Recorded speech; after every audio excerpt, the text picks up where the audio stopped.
Sunset একাডেমির পক্ষ থেকে আরো একটি ক্লাসে সবাইকে ওয়েলকাম জানাচ্ছি। আজকে যে ক্লাসটি আমরা করব সেটা হচ্ছে পলিটির মোস্ট ইম্পর্টেন্ট এমসিকিউ বা পলিটি থেকে যে সমস্ত প্রশ্নগুলো আমাদের পরীক্ষায় পড়ে সেগুলো নিয়ে আমরা আলোচনা করব। তো চলো শুরু করি। আজকের প্রথম প্রশ্ন, গণপরিষদের প্রথম সভায় প্রথম দিন সভাপতিত্ব কে করেছিলেন? Doctor Rajendra Prasad, doctor Sachidananda Sinha, B আর আম্বেদকর নাকি জওহরলাল নেহরু? সঠিক উত্তর হয়ে যাবে কিন্তু ডক্টর সচিদানন্দ সিনহা। ঠিক আছে। আমাদের গণপরিষদের যে প্রথম সভা সেটা কবে হয়েছিল? 1946-এর 9ই ডিসেম্বর, তাই তো? সেই 9ই ডিসেম্বরের দিন কিন্তু আমাদের সভাপতিত্ব করেছিলেন ডক্টর সচিদানন্দ সিনহা। ঠিক আছে। তার ঠিক দুদিন পরে 11ই ডিসেম্বর, ঠিক আছে, কিন্তু তিনি ডক্টর রাজেন্দ্র প্রসাদ তিনি কিন্তু সভাপতি হন। ঠিক আছে, সভাপতি নির্বাচিত হন। ঠিক আছে। তো চলো পরবর্তী প্রশ্ন।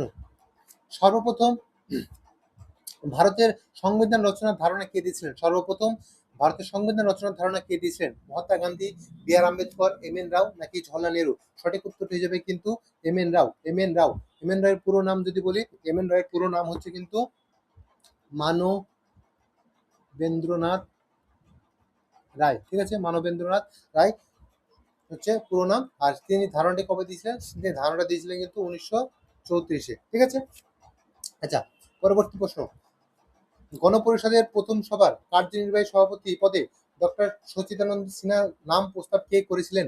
Doctor J B Kripalani, Vallabhbhai Patel, Rajendra Prasad নাকি জওহরলাল নেহরু? এখানে সঠিক উত্তর হয়ে যাবে কিন্তু J B Kripalani doctor Sachchidananda সিনহাকে প্রথম সভার কার্যনির্বাহী সভাপতি হিসাবে নিযুক্ত করেন। এবং এই যে নীতিটা, এই নীতিটা হচ্ছে কিন্তু একটা ফরাসি নীতি। ঠিক আছে। এই ফরাসি নীতিতে এই যে কোনো সভার, ঠিক আছে, যে প্রবীণতম সদস্য তাকে কিন্তু আমাদের কার্যনির্বাহী সভাপতি হিসেবে নির্বাচিত করা হতো। ঠিক আছে। চলো পরবর্তী প্রশ্ন। গণপরিষদের কমিউনিস্ট পার্টির সদস্য হিসাবে কে মনোনীত হয়েছিল? ঠিক আছে, কে এম মুন্সি, রামেশ্বর প্রসাদ সিনহা, লিয়াকত আলী খান নাকি সোমনাথ লাহিড়ী? এখানে কিন্তু সঠিক উত্তর হয়ে যাবে কিন্তু সোমনাথ লাহিড়ী ছিল কিন্তু অনলি কমিউনিস্ট। ঠিক আছে, অনলি কমিউনিস্ট অনলি কমিউনিস্ট যে গণপরিষদে ছিলেন, ঠিক আছে, সদস্য ছিলেন। আচ্ছা, পরবর্তী প্রশ্ন। সমাজতান্ত্রিক ও ধর্মনিরপেক্ষ এই শব্দ দুটি ভারতীয় সংবিধানের প্রস্তাবনায় কবে অন্তর্ভুক্ত হয়েছিল? সঠিক উত্তর হয়ে যাবে 43, 44, 43, 24, 44 নাকি 42?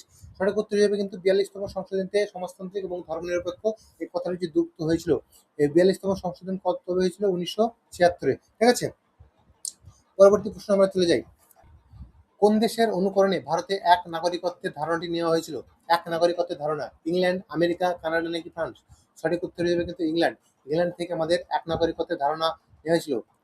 ইংল্যান্ডের চেয়ে বলা ভালো হচ্ছে ব্রিটেন বা ইউকে, যেটা সেখান থেকে কিন্তু আমাদের এক নাগরিকত্বের ধারণা নেওয়া হয়েছিল। ঠিক আছে। পরবর্তী প্রশ্ন।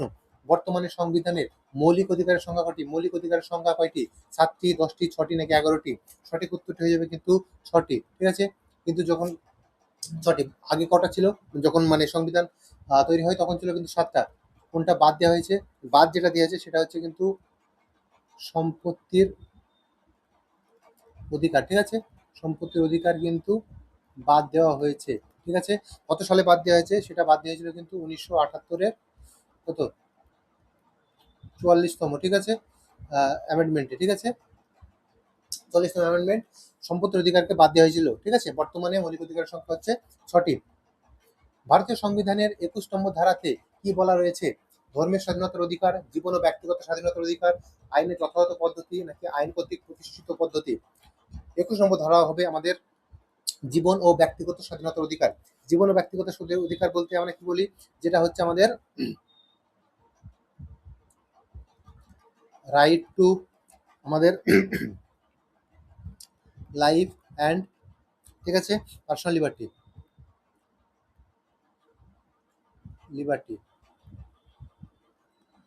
এটা হচ্ছে আমাদের 21 নম্বর ধারায় বলা রয়েছে। ঠিক আছে। পরবর্তী প্রশ্ন। কততম কততম সংবিধান সংশোধনীর মাধ্যমে সম্পত্তির অধিকারকে মৌলিক অধিকার থেকে বাদ দেওয়া হয়েছে? একটু আগে বলে দিলাম 44, 61, 42 নাকি 73? কত? 44তম অধিকারে। ঠিক আছে। কত সালে এটা? ঠিক আছে, হচ্ছে 1978-এ। ঠিক আছে। এবার আমরা চলে যাই পরবর্তী কোশ্চেনে। ভারতীয় সংবিধানের 24 নম্বর ধারায় কোনো কারখানায় শিশুদের নিয়োগ নিষিদ্ধ যদি তাদের বয়স হয় 14 বছরের কম, 15 বছরের কম, 10 বছরের কম নাকি 18 বছরের কম। সঠিক উত্তরটি যাবে কিন্তু 14 বছরের কম। 14 বছরের কমকে নিয়োগ নিষিদ্ধ করা রয়েছে 24 নম্বর ধারাতে। ঠিক আছে। 11 নম্বর প্রশ্ন, 1976 সালে যখন মৌলিক কর্তব্য সংবিধানে যুক্ত করা হয় তখন মোট কতগুলি মৌলিক কর্তব্য সংবিধানে সংযোজিত করা হয়েছিল? ঠিক আছে, 11টি, 12টি, 7টি নাকি 10টি? সঠিক উত্তরটি যাবে কিন্তু 10টি। 1976-এ যখন মৌলিক কর্তব্য সংবিধানে অ্যাড করা হয় তখন ছিল 10টি। বর্তমানে যদি বলি, বর্তমানে রয়েছে কিন্তু 11টি। ঠিক আছে, বর্তমানে সংখ্যা কটি? 11টি। কততমতে যোগ হয়েছে? 86তমতে। কত সালে? 2002। এটা 11তমটি। 86তম অ্যামেন্ডমেন্টে 2002 সালে কিন্তু 11 নম্বর যে 11 নম্বর মৌলিক কর্তব্য সেটি অ্যাড করা হয়েছে। ঠিক আছে। আচ্ছা, পরবর্তী প্রশ্ন, নিম্নলিখিত কোন রাষ্ট্র থেকে ভারতীয় সংবিধানে মৌলিক কর্তব্যের ধারণাটি গ্রহণ করা হয়েছে? কানাডা, আমেরিকা যুক্তরাষ্ট্র, ব্রিটেন নাকি রাশিয়া? সঠিক উত্তরটি যাবে কিন্তু রাশিয়া। রাশিয়া থেকে মৌলিক কর্তব্যের ধারণাটি দেওয়া হয়েছে। রাশিয়ার চেয়ে বলা ভালো যেটা, সেটা হচ্ছে সোভিয়েত রাশিয়া, তাই তো? ঠিক আছে, সেখান থেকে মৌলিক কর্তব্যের ধারণা কিন্তু নেওয়া হয়েছে। আমার হাতে লেখা খারাপ, তার জন্য আমি একটু ক্ষমা চেয়ে নিচ্ছি। ঠিক আছে। পরবর্তী প্রশ্ন, সংবিধানের কত নম্বর ধারাকে ডক্টর বি.আর. আম্বেদকর সংবিধানের হৃদয় ও আত্মা বলে বর্ণনা করেছেন? হৃদয় ও আত্মা, হৃদয় আত্মা সরি, হৃদয় আত্মা কি? Heart and soul, soul of constitution, তাই তো? কনস্টিটিউশন বলা হয়েছে কতটাই? 32, 40, 50 নাকি 44? বলা হয়েছে 32 নম্বর ধারাকে সংবিধানের হৃদয় ও আত্মা বলা হয়েছে। ঠিক আছে। পরবর্তী প্রশ্ন, 1976 সালে মৌলিক কর্তব্য যখন সংবিধানে যুক্ত করা হয় তখন প্রধানমন্ত্রী কে ছিলেন? লাল বাহাদুর শাস্ত্রী, রাজীব গান্ধী, মোরারজি দেশাই নাকি ইন্দিরা গান্ধী? সঠিক উত্তরটি হয়ে যাবে কিন্তু আমাদের ইন্দিরা গান্ধী। ঠিক আছে, ইন্দিরা গান্ধী ছিল 1976 সালে প্রধানমন্ত্রী যখন মৌলিক কর্তব্য আমাদের সংবিধানে যুক্ত হয়। আর কোন কমিটির সুপারিশে যদি বলা হয় তাহলে কিন্তু হবে শরণ সিং কমিটির কমিটি মৌলিক কর্তব্য সংবিধান তার রিপোর্টে মৌলিক কর্তব্য অ্যাড করা হয়েছে। ঠিক আছে। পরবর্তী প্রশ্ন, রাষ্ট্রপতি নিম্নের কোন ব্যক্তির কাছ থেকে শপথ গ্রহণ করে থাকেন? প্রধানমন্ত্রী, ভারতের প্রধান বিচারপতি, লোকসভার স্পিকার না উপরাষ্ট্রপতি? সঠিক উত্তরটি হবে কিন্তু ভারতের প্রধান বিচারপতির কাছ থেকে রাষ্ট্রপতি শপথ গ্রহণ করে থাকে। রাষ্ট্রপতি, চিফ জাস্টিস অফ ইন্ডিয়া। ঠিক আছে, এর কাছ থেকে কিন্তু আমাদের রাষ্ট্রপতির শপথ গ্রহণ করে থাকে। পরবর্তী প্রশ্ন, কত নম্বর ধারা অনুযায়ী রাষ্ট্রপতিকে তার পদ থেকে ইমপিচমেন্ট করা যায়? তাহলে কি ইমপিচমেন্ট, রাষ্ট্রপতির ইমপিচমেন্ট বলা আছে কত নম্বর ধারাতে? 61, 64, 72 নাকি 66? সঠিক উত্তর হয়ে যাবে কিন্তু 61। 61তম ধারাতে আর্টিকেলে বলা আছে রাষ্ট্রপতি ইমপিচমেন্টের ব্যাপারে। বাকিগুলো যদি বলি, ঠিক আছে, বাকি এই 64টা হচ্ছে এক্স অফিসিও। ঠিক আছে, এক্স অফিসিও কি? X officio. ঠিক আছে, এক্স অফিসিও চেয়ারম্যান আর কি, এক্স অফিসিও চেয়ারম্যান অফ রাজ্য সভা। মানে কি? মানে হচ্ছে যে আমাদের যে উপরাষ্ট্রপতি হবে সেই উপরাষ্ট্রপতি কিন্তু পদাধিকার বলেই রাজ্যসভার চেয়ারম্যান হয়, এটা বলা আছে আমাদের 64 নম্বর ধারাতে। ঠিক আছে, তাহলে কি উপরাষ্ট্রপতি পদাধিকার বলে আমাদের রাজ্যসভার চেয়ারম্যান হবে সেটা বলা আছে 64 নম্বর ধারাতে, যেটা বলা হয় x official chairman of Rajya Sabha. ঠিক আছে। 72 নম্বর ধারাতে কি বলা আছে? 72 নম্বর ধারাতে বলা আছে যে পার্ডন বা ক্ষমা। ঠিক আছে, রাষ্ট্রপতি যে ক্ষমা করতে পারে সেই রাষ্ট্রপতির ক্ষমার অধিকার বলা আছে হচ্ছে 72 নম্বরতে। 66তে কত বলা আছে? 66তে বলা আছে কিন্তু উপরাষ্ট্রপতি নির্বাচন, উপরাষ্ট্রপতির নির্বাচন। ঠিক আছে, চলো পরবর্তী প্রশ্ন, ডক্টর জাকির হোসেন ভারতের কততম রাষ্ট্রপতি ছিলেন? প্রথম, দ্বিতীয়, তৃতীয় নাকি চতুর্থ? সঠিক উত্তর হয়ে যাবে কিন্তু তৃতীয়। কত সাল যদি ছিল বলি তাহলে ছিল কিন্তু হচ্ছে 1967 থেকে 1969, যতদিন পর্যন্ত তিনি মারা যাননি। ঠিক আছে, তিনি মারা গিয়েছিলেন হচ্ছে 3 মে। ঠিক আছে, এটা অত গুরুত্বপূর্ণ না, কিন্তু 1967 থেকে 1969 পর্যন্ত ডক্টর জাকির হোসেন ভারতের রাষ্ট্রপতি ছিলেন। ঠিক আছে। পরবর্তী প্রশ্ন, প্রথম জরুরি অবস্থা কোন প্রধানমন্ত্রীর সময়কালে ঘোষিত হয়েছিল? জওহরলাল নেহেরু, গুলজারিলাল নন্দ, ইন্দিরা গান্ধী নাকি লাল বাহাদুর শাস্ত্রী? সঠিক উত্তরটা কি হবে? সঠিক উত্তরটা হয়ে যাবে কিন্তু জওহরলাল নেহরু। ঠিক আছে, সঠিক উত্তরটা হয়ে যাবে জওহরলাল নেহরু। তার আমলে প্রথম জরুরি অবস্থা ঘোষিত হয়। ঠিক আছে, কখন হয়? আমাদের যে প্রথম জরুরি অবস্থা বা ফার্স্ট ন্যাশনাল ইমার্জেন্সি, তো ফার্স্ট ন্যাশনাল ইমার্জেন্সি কত সালে হয়? হয়েছিল কত? 1962-তে। কিসের জন্য? ইন্ডিয়া ভার্সেস চায়না ব্যাটেলের জন্য, তাই তো? এর জন্য ফার্স্ট ন্যাশনাল ইমার্জেন্সি হয়েছিল। তখন প্রধানমন্ত্রী ছিলেন ডক্টর জওহরলাল নেহরু। ঠিক আছে, পরবর্তী প্রশ্ন, কোন প্রধানমন্ত্রীর সময় দলত্যাগ বিরোধী আইন বিলটি পাস হয়েছিল? দলত্যাগ বিরোধী আইন মানে কি? Anti defection law. ঠিক আছে, anti defection law, anti defection law. ঠিক আছে, কার আমলে পাস হয়েছিল? নরসিংহ রাও, ভিপি সিং, রাজীব গান্ধী নাকি অটল বিহারী বাজপেয়ী? সঠিক উত্তর হয়ে যাবে কিন্তু রাজীব গান্ধী। রাজীব গান্ধীর আমলে কিন্তু এই দলত্যাগ বিরোধী বিলটি পাস হয়েছিল। দলত্যাগ বিরোধীটা পাস হয়েছিল কত সালে? সেটা হচ্ছে আমাদের 1985-তে। কত নম্বর অ্যামেন্ডমেন্ট? সেটা হবে কিন্তু 52nd অ্যামেন্ডমেন্ট। ঠিক আছে, ঠিক আছে, 52nd অ্যামেন্ডমেন্ট। আচ্ছা, এই বর্তমানে যে দলত্যাগ বিরোধী আইন সেটা কোথায় আছে? সেটা আছে কিন্তু আমাদের 10th শিডিউলে। ঠিক আছে, 10th শিডিউল, 10 নম্বর শিডিউলে কিন্তু আমাদের দলত্যাগ বিরোধী আইনের ব্যাপারে বলা রয়েছে। ঠিক আছে, আচ্ছা, পরবর্তী প্রশ্ন, ভারতের প্রধানমন্ত্রী হতে গেলে ন্যূনতম কত বছর বয়স হতে হবে? 30, 25, 21 নাকি 35? সঠিক উত্তর হিসেবে কিন্তু 25। 25 বছর হলে প্রধানমন্ত্রী হওয়ার জন্য ন্যূনতম বয়স। ঠিক আছে, 21 নম্বর প্রশ্ন, মন্ত্রিসভা তার কাজের জন্য নিম্নের কার কাছে দায়বদ্ধ থাকে? প্রধানমন্ত্রী, রাষ্ট্রপতি, লোকসভা নাকি রাজ্যসভা? সঠিক উত্তর হিসেবে কিন্তু লোকসভা।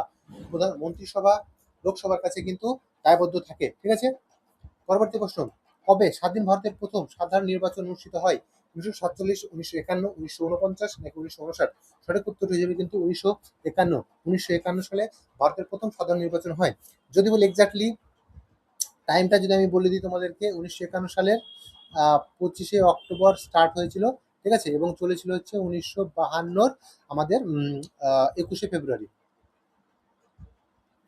ঠিক আছে, 1951 25শে অক্টোবর শুরু হয়, 1952 21শে ফেব্রুয়ারিতে শেষ হয়। ঠিক আছে, এবং যদি শুধুমাত্র সাল দেওয়া থাকে তাহলে কিন্তু 1951 সালে হবে ভারতের প্রথম সাধারণ নির্বাচন। ঠিক আছে, পরবর্তী প্রশ্ন, ভারতের ইতিহাসের প্রথম অকংগ্রেসী প্রধানমন্ত্রীর নাম কি?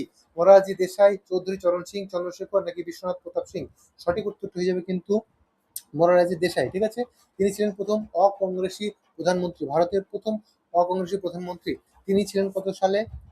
1977 থেকে 1979 পর্যন্ত। ঠিক আছে, চলো পরবর্তী প্রশ্ন, কত সালে পশ্চিমবঙ্গের বিধান পরিষদের বিলোপ ঘটানো হয়? পশ্চিমবঙ্গের বিধান পরিষদের বিলোপ ঘটানো হয় 1965, 1969, 1966 নাকি 1971? সঠিক উত্তরটি হয়ে যাবে কিন্তু 1969। ঠিক আছে, 1969 বিধান পরিষদের প্রথম বিলোপ ঘটানো হয়। ঠিক আছে, ডেট যদি বলি তবে হবে কিন্তু 1লা আগস্ট। ঠিক আছে, 1লা আগস্ট। আর যদি বলি প্রস্তাব কবে আনা হয়েছিল? প্রস্তাব আনা হয়েছিল কিন্তু আমাদের 1969-এর হচ্ছে 21শে মার্চ। ঠিক আছে, অত কিছু জানার দরকার নেই, তোমরা শুধু জেনে রাখবে 1969 সালে পশ্চিমবঙ্গ বিধান পরিষদের বিলোপ ঘটানো হয়েছিল। ঠিক আছে, পরবর্তী প্রশ্ন, ভারতের পঞ্চায়েতি রাজ কত সালে শুরু হয়েছিল? 1956, 1962, 1951, 1959? সঠিক উত্তরটি হয়ে যাবে কিন্তু আমাদের 1959 সালে। 1959 সালে প্রথম পঞ্চায়েতি রাজ শুরু হয়। কোথায় হয় সেটা যদি বলি, সেটা হয়েছিল কিন্তু রাজস্থানে। ঠিক আছে, গ্রামের নাম যদি বলি, গ্রামের নামটা দরকার নাই, তবে নগরী এরকম একটা গ্রামের নাম ছিল। তুমি এটা জেনে রাখবে যে রাজস্থানে প্রথম পঞ্চায়েতি রাজ শুরু হয় 1959 সালে। পরবর্তী প্রশ্ন, স্বাধীন ভারতের লোকসভার প্রথম স্পিকার কে ছিলেন? স্বাধীন ভারতের প্রথম লোকসভার speaker doctor Rajendra Prasad, GB মাভালাঙ্কার, Sardar Vallabhbhai Patel নাকি সুকুমার সেন? সঠিক উত্তরটি হয়ে যাবে কিন্তু আমাদের জিবি মাভালাঙ্কার। ঠিক আছে, জিবি মাভালাঙ্কার, যার আসল মানে জিবি পুরো হচ্ছে গণেশ বাসুদেব মাভালাঙ্কার। ঠিক আছে, পরবর্তী প্রশ্ন, কত সালে ভারতের পরিকল্পনা কমিশন গঠিত হয়? 1949, 1950, 1951 নাকি 1956? সঠিক উত্তর হিসেবে কিন্তু আমাদের 1950 সালে। ঠিক আছে, পরিকল্পনা কমিশন 1950 সালে গঠিত হয়। ডেটও যদি বলে, ডেটও বলে দিতে পারি, সেটা হচ্ছে কিন্তু 15ই মার্চ। ডেটগুলো কেন বলছি বলতো, অনেক সময় এখন দেখছি ডেট পরীক্ষায় দিচ্ছে, ঠিক আছে? তার জন্য বলে রাখছি, মনে করতে চাইলে করবে, না হলে এড়িয়ে যেতে পারো, ঠিক আছে? পরবর্তী প্রশ্ন, ভারতের সংবিধান গৃহীত হয়েছিল কত সালে? সংবিধান গৃহীত হয়েছিল 26 নভেম্বর 1949, 26 জানুয়ারি 1950, 26 ডিসেম্বর 1950, 26 নভেম্বর 1947। সঠিক উত্তরটি হবে কিন্তু 26 নভেম্বর 1949 গৃহীত হয়েছিল। 26 নভেম্বর 1949। যদি বলা হয় কার্যকরী, তাহলে হয়ে যাবে 26 জানুয়ারি 1950। তাহলে গৃহীত হয়েছিল 26 নভেম্বর 1949, কার্যকরী হয়েছিল 26 জানুয়ারি 1950, ঠিক আছে? পরবর্তী প্রশ্ন, ভারতীয় সংবিধানের কত নম্বর ধারা অনুসারে অর্থ কমিশন, অর্থ কমিশন মানে কি?